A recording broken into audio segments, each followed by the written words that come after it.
Marketers normally they talk about differentiators. I encourage when I do that work, I encourage my technical team, my product teams talk about what challenge we're solving. Welcome to the Entail AI podcast, where we go behind the scenes with top marketing leaders and innovators who are driving growth for their brands.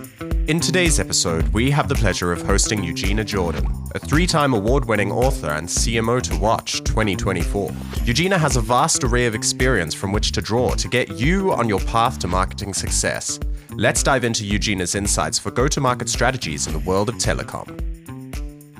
So hello everyone, I'm very pleased to have Eugina Jordan with me today on the podcast. We're going to talk about go-to-market strategies for telecom products.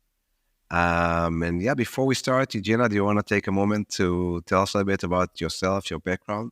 I call myself a marketing unicorn because there are 3 areas in marketing. There is your corporate marketing, your events, your PR, your social, your digital. Then there is your product marketing, your messaging, your positioning, your content, all your solution overviews, your videos, your buyer's journeys. And then there is the last one is demand generation, where you either create pipeline or accelerate pipeline. So in the last 17 years, I worked through all the areas. So I started as a corporate marketer. I did events, I did social, digital. And when my company, the first company I worked for got acquired, I had an opportunity to work for a Fortune 500 company, Cisco. And though I did work in mobility and telecom, and I created campaigns for 3 architectures, and I had a small team under me, I had an opportunity to relaunch Cisco's brand in 2012. So I've built a really strong corporate marketing foundation. When I decided that I had one more startup left in me, and I left Cisco in 2013 or 12, and left for a tiny little startup, this is where I gained experience as a product marketer. There was nothing in that company, nothing. So I had to come up with the messaging, positioning, customer strategy, go-to-market strategy, because when the company is small, your marketing is your go-to-market strategy. And because of that, I have 12 patents. So I created new market category, and then I transitioned once the solid foundation for go-to-market with messaging, positioning was created, that drove really strong demand generation. At some point, my department was generating 80% of company revenue because we created a really strong go-to-market foundation to go and understand those customer needs. And that's how, I started in marketing, and that's how I evolved in marketing, because marketers, we always need to be understanding what's going on. I'm one of the, if we're talking about evolution, I'm one of the very few in telecom that created a personal brand on LinkedIn. 4 years ago, I started creating it. So understanding not only what's today, but what's tomorrow is very important. I mean, there's since you've had a lot of experience in different parts of marketing. So first of all, you're talking B2C or B2B, by the way? Oh, so it's always been B2B, but my view on marketing is, even if it's B2B, it's always B2B to H, which H stands for human. You don't sell into, I don't know, I'm going to use like Vodafone, right? An entity. You sell to John in Vodafone, who needs to reduce their operational cost. So, and that's why it's not B2B, it's always B2B to H, to human. Okay, that's a very good point. And so what I'm wondering about, because before Entail, I've been doing mostly consumer, or only consumer, not mostly. And I'm very passionate about marketing, and I usually like to say that I like to do marketing with developers, which is basically marketing automation. Um, and that's what we did in the previous company. I mean, we did a lot of automation with developers, and it was like my first company, and I didn't really know much. I started this company very innocently without knowing much about the market. And what I didn't realize was that other companies aren't, most of them aren't building a lot of marketing tech in-house. They just use other tools and other platforms, and of course, Google, like AdWords, Facebook, Instagram, etc. And so at a certain point, we realized, okay, other companies don't develop like these tools, so maybe we should develop these tools for other companies. And this is what Intel does. And then we ended up doing marketing, B2C marketing, but we sell Intel as a B2B product. So now we need to market Intel as a B2B company. And then it evolved also into B2B marketing. And now our platform helps B2B companies, B2C companies, and we market ourselves also as a B2B company. And the interesting part for me is, I mean, how different B2B and B2C are. On one hand, as you say, eventually you're selling to a human, you're selling to a person. It's not a company you sell to. And that's something that's much more complicated in B2B because you don't always know who that person is. I mean, maybe you can define it, but you don't always know it. But it's a bit different than B2C where you say, okay, I'm selling to women between the age of 20 and 30, whatever, okay? It's not like that. Um, but then also another challenge is that often in B2C, a lot of the marketing is very measurable, okay? There's a campaign, you're selling dresses to women between 20 and 30. So you're advertising on Instagram, they see the ad, they click, they go, they buy. There's attribution. There's more and more problems with this now with the cookieless world, etc. And more people are going into influencers, but in general, it's more measurable. In B2B, you define now that you have the lead gen, which is closer to what we mentioned now. Like, okay, I want to get a demo call, let's say, okay, so I can have a campaign. It can be a PPC campaign, and people will click and go and sign up to a demo, so that's measurable. But most of the other activities, when you talk about webinars, conferences, PR, social media, and all that, they're not as measurable, and the attribution there isn't as easy as most of the lead gen processes. So I'm just wondering, like, what's your take on that? How do you reconcile it? Like, for example, like one thing that would be a challenge, I bet, is if you think that for a specific brand, social media is super important, or PR, or conferences, and you can't always attribute a sale that a sale came directly from your social media activity. It would probably be much more difficult to get a budget for that, to get management to approve more budget to social media if you can't show that this is what drove a sale. This is what got you to book more demos, for example. So how do you do that? How do you reconcile that? Great question. So as I was listening, um, I'm going to give you a data point and to all of your listeners.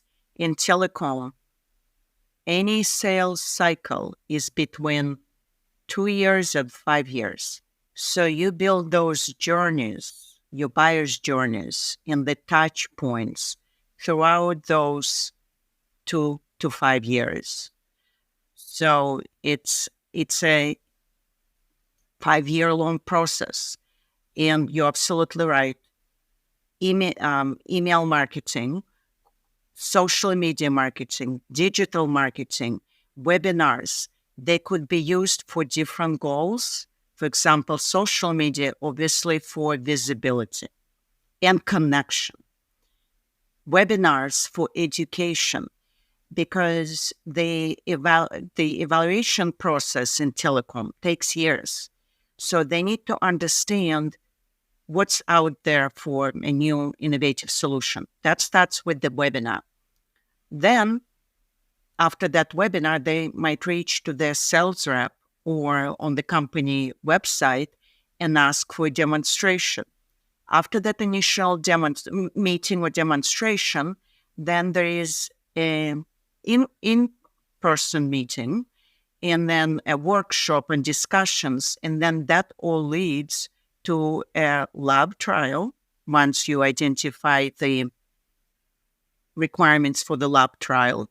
And then after a lab trial, it goes into the field to ensure all those products, they work with the live network.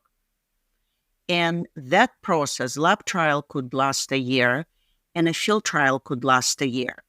So, and as those trials go on, there are different touch points for marketing. For example, at events, all customers will come to your stand at an event.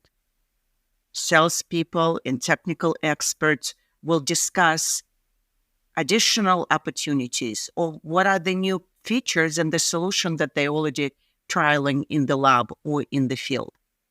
And there's more opportunities to send new solution overviews or point to YouTube in addition to events. So it's like in parallel. So there is sales work and technical work happening with the different trials, while marketing is doing those touch points and constantly educating a potential customer. I hope that explains how it works. And No, it actually explains quite a lot. I had a few ideas also for Intel for my company because of what you said now. So it's been very interesting. It's very interesting. So again, like comparing back to the B2C, which is where I come from, and also, some of the business partners that I had. I had a very good business partner in my previous company, the guy who started 888 online gambling. Unfortunately, he died in an accident, but he was a very dear friend and a smart man. And he built a huge company, and so I learned a lot from him. And 888 is online gambling, and in gambling, basically, you're a marketing company. That's Gambling companies are more than anything else marketing companies. Gambling and affiliates are marketing companies. Um, and so in this type of companies, B2C marketing companies, you could say that the way of thinking is quite, you could even call it like cynical. It's not, or maybe it's not the right word, but it's very, very practical. Eventually, how much does it cost you to get a user? How much is the user is worth? That's the conversation. And you want to get results quickly, and everything needs to be measured. And there aren't many that sounds very, I'm sorry to interrupt, that sounds very transactional because in telecom, it's relationship based. Exactly, yeah. So gambling, I don't think you can build like a long-term relationship as a gambler or with gamblers, which perhaps you can with like the big sharks and that's the people that you're looking for. But in gambling, okay, because I know their story in 888 was that, they started in the end of the 90s or something. That's like, for some people now, it sounds like as if it was like the time of the Bible or something, and that's a while back. They started before there was analytics, so they had to build their own analytics. That's why they were successful. They built their own marketing and analytics tool that just didn't exist back in the day. And they had a person, they used to call him a statistician, who basically created an algorithm, a predictive algorithm for that. Nobody did it back in the day. I just know this from the stories you used to tell me. In gambling, like in many other fields, 10% of the users spend 90% of the money, which means that if you can find those 10% of the users, you can focus on them and you can make more money. So this statistician wrote an algorithm, basically. They didn't even call it like that back then, that could identify, that could predict with 90% accuracy how much money a person would spend on the platform after just one session, which gave them a huge advantage. Again, think about the late 90s, beginning of the 2000, they could predict who they need to, who their marketing and product efforts should focus on to make more money.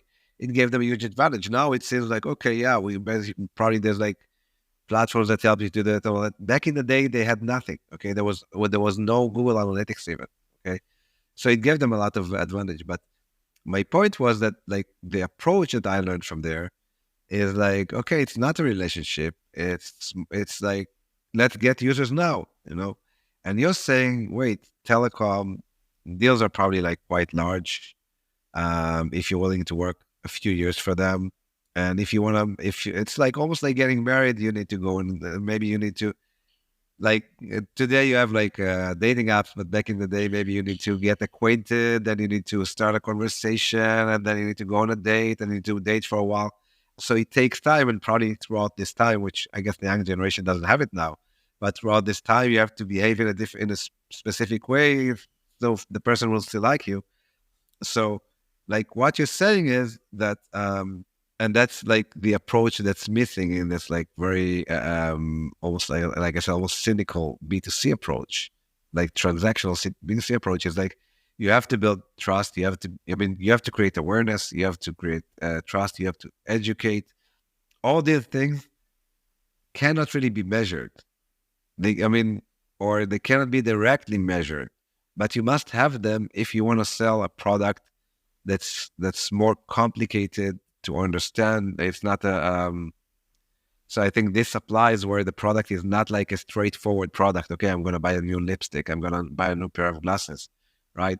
It's a product you really need to understand. Okay, it's like it's almost like a medical procedure. It's very complex, right? So you need to trust the person who can that performs it, and you need to know they're a good brand and so on. So I guess that's why you need all this education and brand marketing, and not just this like bottom of the funnel marketing. Here's a dress, click on this, buy it now, right? Yeah, absolutely. No one buys a 2 million piece of equipment for their network and then gets it in their lab and then installs it themselves. It's complex and it's built on the relationships and trust. You nailed it. B2B marketing with long sales cycles is built on relationships and trust. So let's go back for a sec to what you said before. I mean, let's see if I'm famous for my lack of memory. So you said, okay, so besides the lead gen part, let's talk about the other parts, which are more like awareness, branding, building trust, and so can you define those other aspects that come? I mean, again, besides the lead gen, first of all, like what are the other steps or the other parts of marketing that exist there, and what marketing activities are relevant to that? For example, like webinars, conferences, etc. Sure. So you're talking about go-to-market. So if we look, there's a marketing plan. That's a long-term strategy. And go-to-market is a mini plan for a particular product or solution. So, and there are steps. So you need to create awareness about the product. But before you do that, there is what I call a pre-work. It's an internal work, and you do it with your technical teams, your product teams. You sit down and figure out how we're going to solve customer challenges. Marketers normally, they talk about differentiators. And I encourage, when I do that work, I encourage my technical team, my product teams, talk about what challenge we're solving.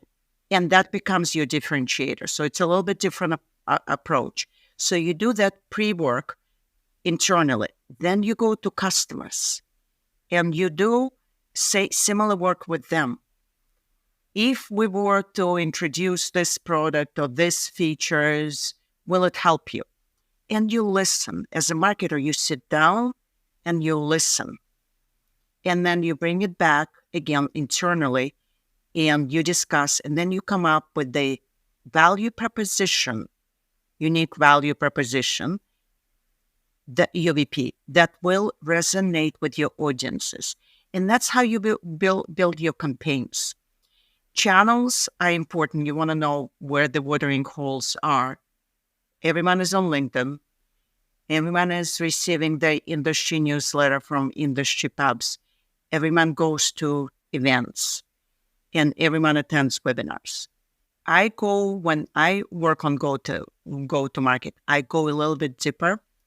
I create brand advocates within my customer community and within the internal organizational community.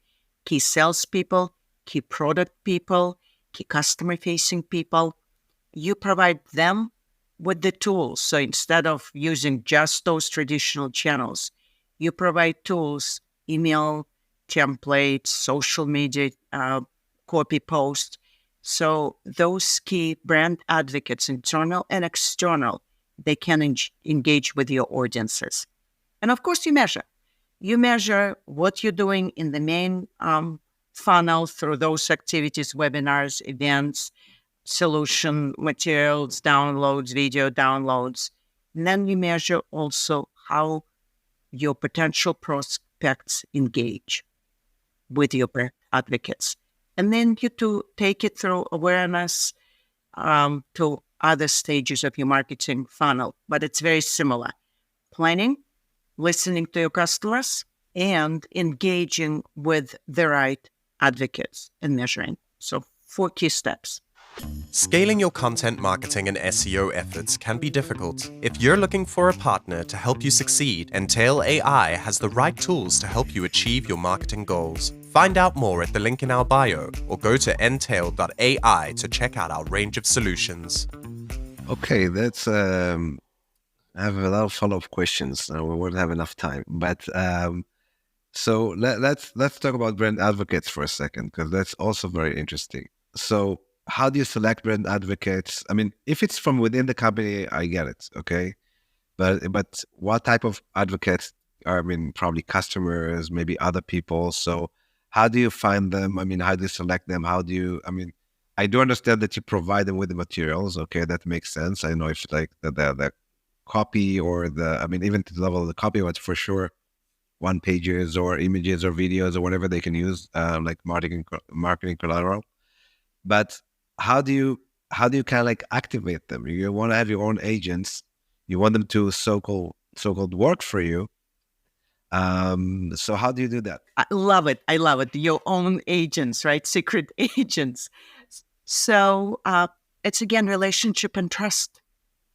No one is gonna go out there and promote your brand on social channels unless they are emotionally connected with the brand, unless they trust the brand. They are not gonna do it because it's their name. They're attaching their name, their reputation. So it takes time to develop those relationships. I've done it with my previous company where we've technically proven ourselves, and then I build relationships with our customers. So they would give a quote for a press release. They would do a customer testimonial. And same here with my current nonprofit in Telecom. I developed relationship with our board, for example. They're fabulous individuals. And because they believe in our mission and they believe in what we're doing, they are going out there and supporting TIP. They speak on our behalf at events. They post on social media.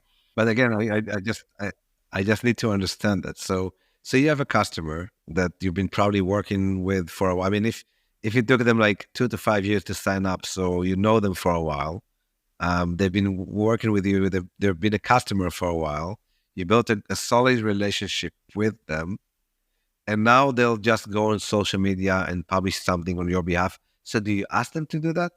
It depends, right? So there is, every relationship is different.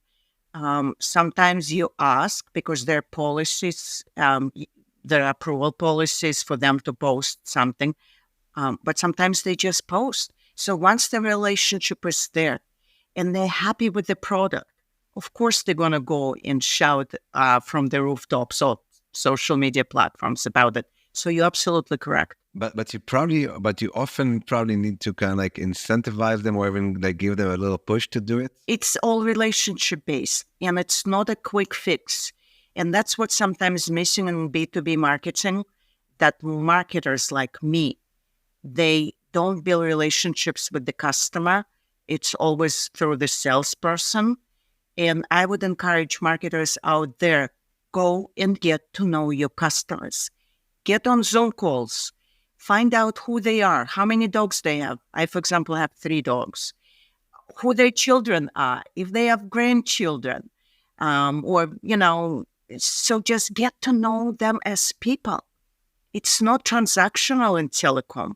You get to know a person, they understand your challenges, you understand their challenges, and then you come as one team to solve those challenges. I guess it's true always, but it's even more true when you're talking about like large deals. Probably like, I mean, so like what's an average deal and like what's an average like customer value in telecom? So it depends. So if it's hardware, software, integration included, it could be from a few hundred thousands of dollars to millions and millions over multiple years. Because with telecom equipment, when you put it in your network and it's tested and integrated, you continue buying from your approved supplier because you know it works. So you put them in one place and then you, you put that equipment in other places as well um, as you expand your network. So it's not just the volume of a deal, but you become an approved supplier. And that's why with what we do in my current company, we're trying to break in and disrupt the industry and drive the innovation and open up the networks. So it's bringing more suppliers to the table, and it's now possible with disaggregation. So, but you're absolutely right. The deals are large. It takes years to win those deals.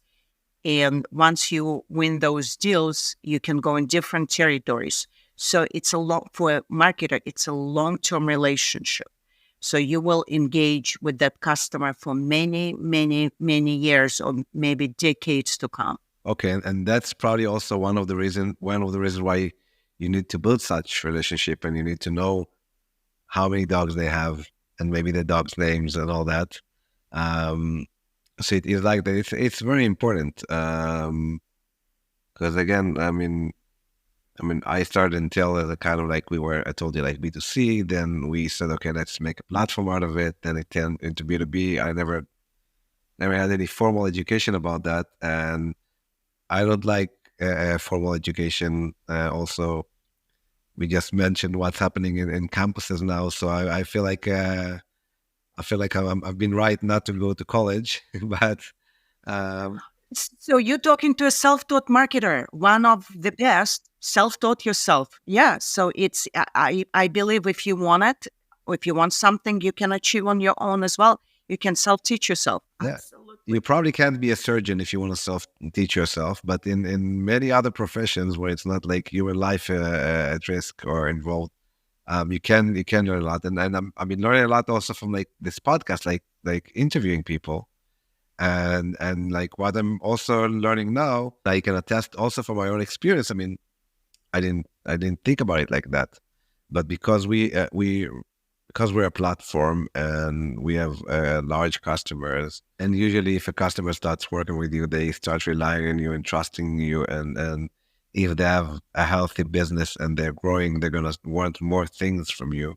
Then I see, yeah, you end up building a relationship with them and getting to know them. And I never thought of that as also as part of marketing or sales or account management. It was like, like we're just having a conversation, we're getting to know each other, but it does play a significant role. I mean, I have customers who've been with us for like a long time, and then I jump on a call with them after I haven't seen them in a while, and they say, and all of a sudden, like, sometimes like my son's around, so he comes and he says hi. I say, wow, he's grown so much, and there's like somebody else on the call. They say like, how long have you known each other? And say, yeah, you known me before my child was born. So so it is funny. You do get to like be on this journey with people for a long time, and then you all of a sudden I realized that. I mean, I never thought about this before. So it's also a very interesting point. Um, okay, so going back to like how you kind of like ordered that. You helped me like order the things in my head, the topics of like how to build the marketing plan. Um, so just trying to understand it again, I kind of like bench everything against what I know from like more like the B2C performance marketing. So all this part of marketing, basically, of building relationships, etc., is not something you can measure. So, so for example, if in marketing there's like performance marketing, okay, AdWords, you put in $1, you get $1.50, you get $2. Okay, say okay, I can increase my budget. It's very if you have a marketing channel that's measurable and it's working, it's very easy to increase the budget because you can say, look at the numbers. Put in $1, I get $1.50 in sales. Put in $100, I get 150 in sales. Maybe sometimes it diminishes a little bit, but put in 1,000, I get 1,500 back in sales. And so I can keep on increasing my budget.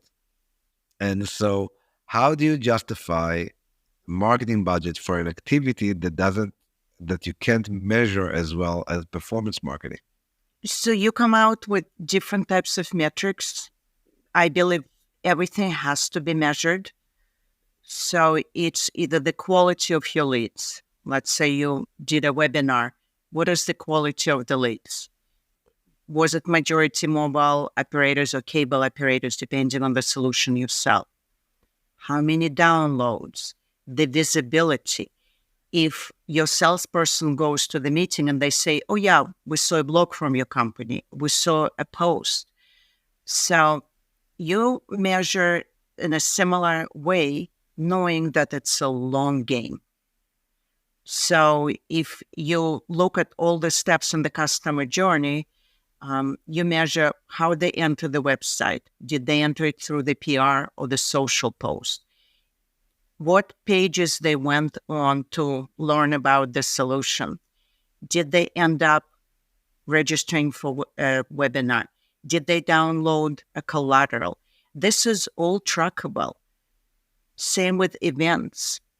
If you provided your salespeople with a platform to book meetings and you gave them quotas to bring customers to a booth, did those customers register for demos? How many meetings were there? Were they high-level decision makers? So it's all can be trackable, and then working out what can be done better. Let's say we're at $400 downloads of our current white paper. What can we do better that it increases next time and the quality is better? Again, to benchmark that to B2C, and I mean, I want to talk about branding a little bit because it's not that B2C doesn't need branding, but in B2C you could see it with drop shipping, which kind of like almost died, or maybe I don't know, maybe there's a few drop shippers that still make a living, but there was a few years ago, you know, a lot of the new stores on Shopify used to be drop shippers, and they just showed you that you don't need a brand. You can basically, if you know how to run campaigns effectively, and if you have enough margin between how much your product costs in China and how much you can sell it in the US, which is most of what drop shippers do, then with just effective marketing, effective performance marketing, i.e. Facebook and Google, you can basically sell a product without having a brand. You know, I find, I don't know, whatever, like a good podcast mic, and I know how to target people who do podcasts or people who need a mic for their laptop, and I just target them and I sell it without being a brand. And many people do it also on Amazon, of course, and white labeling and so on. But that's not playing the long game. It's more difficult to build a company like that, and also you don't have you don't really create a unique advantage or an edge, and that's why drop shipping is kind of like slowly, or not slowly, it's basically dying. Um, so it seems like, according to what you say, that in B2B, the branding part is very, very important. Like to really be, and especially like in this like long-term deals, you must establish a brand. You can't just be like a company that nobody knows about, nobody heard about. You have no visibility anywhere, you know. So how important do you think like building a brand is? How important? Because I just need to tell you, it goes back to also like this part of mine. I used to, like I told you, like he used to be a good friend. He couldn't care less about branding. He really couldn't care less. Like he never looked at how the product looks like, how the website looks like. All he looked at the numbers. Okay, we do this. Let's see if it increases the numbers. We do that. Let's see if that increases the numbers. Then the campaigns, whatever. He couldn't care less about branding, and I learned a lot from this guy. So I didn't either. But now I see more and more. Like if you want to sell a big ticket item to a company, they want to know who they're talking to. They're not gonna just trust you like that with thousands of dollars per month, minimum. So how important is that part of branding compared to performance marketing in B2B? Because according to what you say, it's like if you so you have B2B on one side and drop shipping on the other side, drop shipping having to have like no brand at all, and B2B basically saying that you probably won't be able to sell much, if any, if you don't have an established brand behind what you're selling. So maybe you can speak a little bit about that. 100%. No one ever lost a job if they bought from established brand. And that's why in B2B, you need to establish the brand. You need to build credibility of your brand.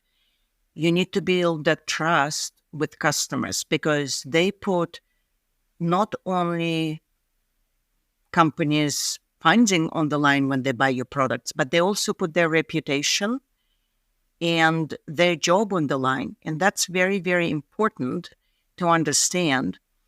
So any B2B brand needs to be visible, needs to have presence, and needs to demonstrate their values, what they believe in. It's the innovation, integrity, trust. So it's not just you build a LinkedIn page and then or your web page and you throw some videos with your engineers and some solution overviews. It's a journey. It's how you're going to build that brand throughout the years. And the brand will evolve and people will make mistakes. What is important is that you always think about your customer.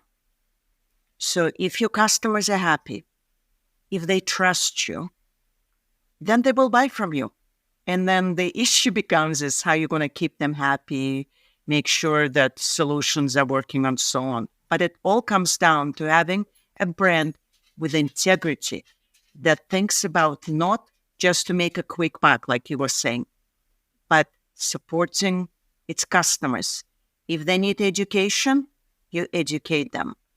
If they need testing the products, then you go into their lab and test the products. But it all comes down to how I'm going to build the relationship with the customer long term.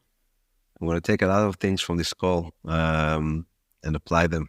I can tell you that I mean, it's quite unique about how we built this company because, I mean, our approach was B2C on one hand. And also, like I told you, I had this partner was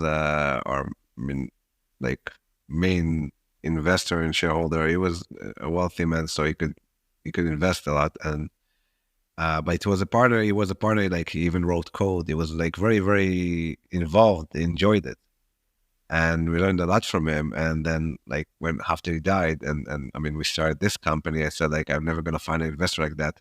I want to build a different country. It doesn't basically need investors. And so we just started by selling from day one and building the product on top of it. So we built a product and a service.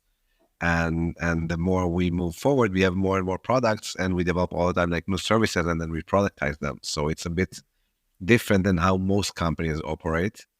But it enables us to sell quickly, get in touch with customers as quickly as possible, like understanding what they need and then all the time taking their requests and building them into our products.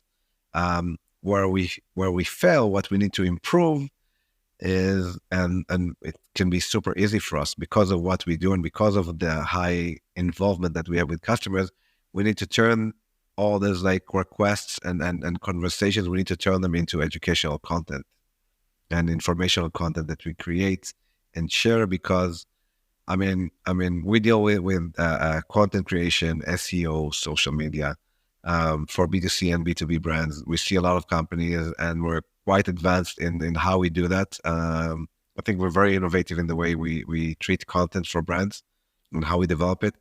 And I think what we need to do now is really like invest much more in our own content and a lot of like educational content. We have a bunch of people in the company that can do so, and we also have all the infrastructure because that's what we do, you know. So You including. yeah, so the podcast is a part of it, but also like really like sharing all this information. So yeah, back to yourself. Like so I understand also from what you say.